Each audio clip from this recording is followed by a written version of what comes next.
শান্তর দলে থাকা এবং মিরাজের না থাকা নিয়ে যা বললেন প্রধান নির্বাচক। চলুন জেনে আসি পুরো ভিডিওতে।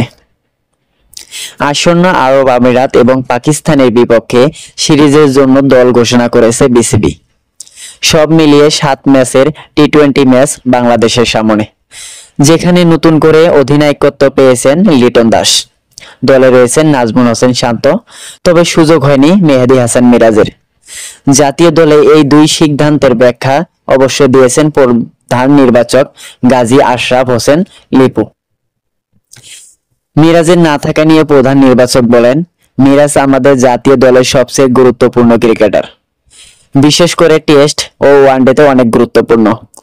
বিশ্ব র্যাঙ্কিং এ সেটার প্রতিফলন হয়েছে। শুধু জাতীয় দলে না, এরই মধ্যে বিশ্বকাপে আপনারা দেখবেন যে একটু পিছিয়ে রেখেছিলাম মিরাজকে।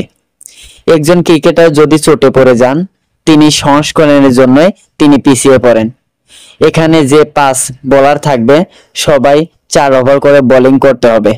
সেক্ষেত্রে শেখ মেহেদী একটু এগিয়ে, মিরাজ পিছিয়ে।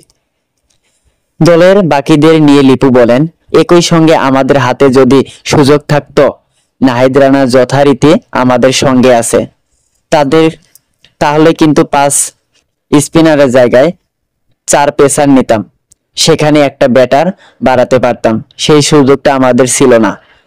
আমরা সবাইকে জায়গা দিতে পারবো না।